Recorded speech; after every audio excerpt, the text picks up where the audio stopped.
اعوذ باللہ من الشیطان الرجیم بسم اللہ الرحمن الرحیم اللہم صلی علی محمد و آل محمد۔ میرے تمام سننے اور دیکھنے والے مومنین اور مومنات کو میری طرف سے میرے چینل ناطق قرآن کی جانب سے السلام علیکم۔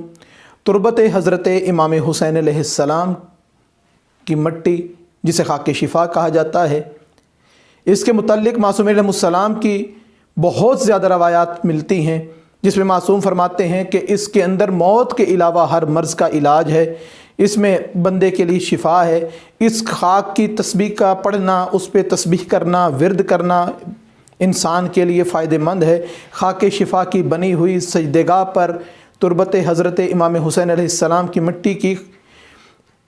مٹی پر سجدہ کرنا باعث برکت ہے، مستحب ہے۔ خدا ایسے شخص کی دعائیں قبول کرتا ہے جو خاک شفا پہ سجدہ کر کے دعا پروردگار سے کرتا ہے۔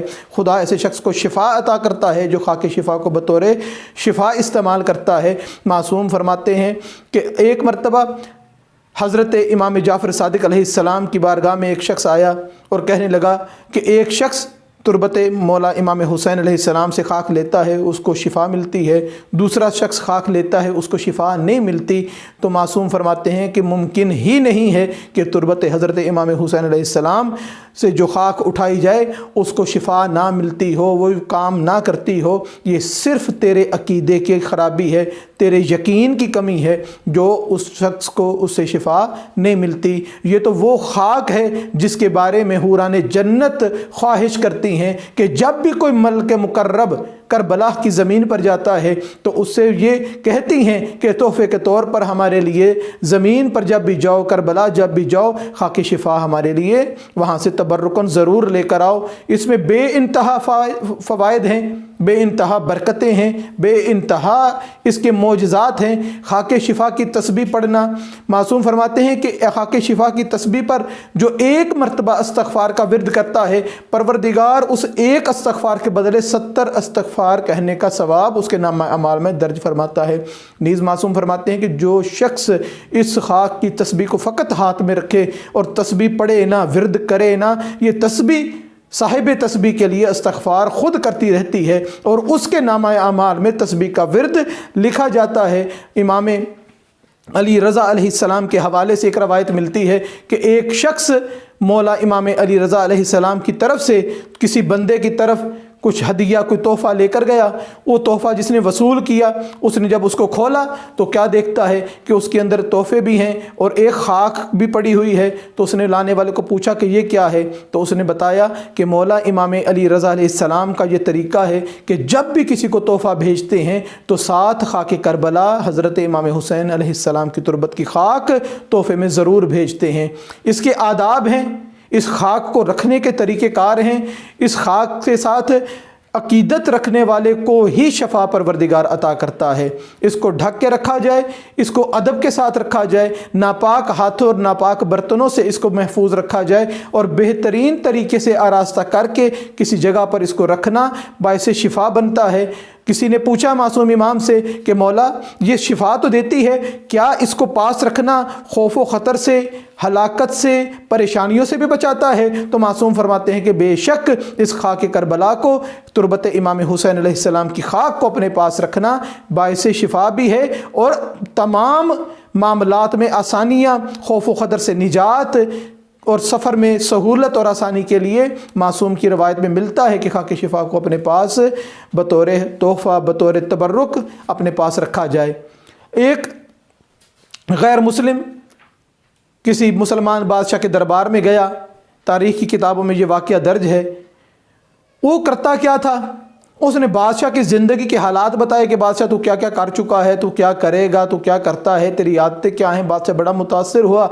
جو درباری بیٹھے تھے ان کے بھی باری سب کے جو معاملات تھے وہ بتاتا چلا گیا۔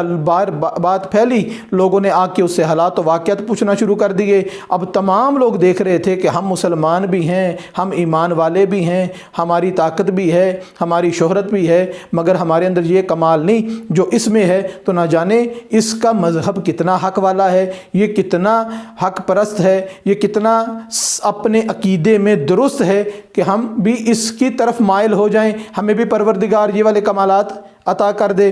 تو یہ بات جب باہر نکلی تو ایک بزرگ عالم دین جو انتہائی متقی اور پرہیزگار تھے ان تک یہ بات پہنچی، تو انہوں نے بھی اس بندے سے ملنے کا جو غیر مسلم تھا خواہش کا اظہار کیا۔ تو علامہ آئے اور اپنے ہاتھ کو اس شخص کے آگے کر کے کہا کہ بتا کہ میری مٹھی میں کیا ہے۔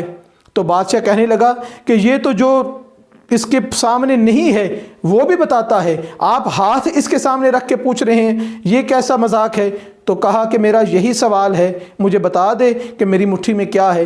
تو وہ جو ہر ایک کو فر جواب دے رہا تھا وہ خاموش ہو گیا، سوچنے لگا، سر پکڑ کے بیٹھ گیا۔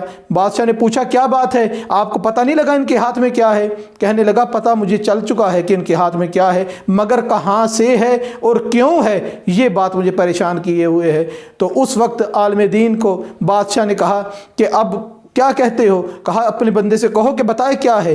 تو اس نے کہا غیر مسلم نے کہ آپ کے ہاتھ میں جنت کی مٹی ہے، میں پریشان ہوں کہ یہ مٹی آپ کے ہاتھ میں کیسے آ سکتی ہے، ناممکن ہے کہ جنت کی مٹی آپ زندگی میں لے کر آ جائیں۔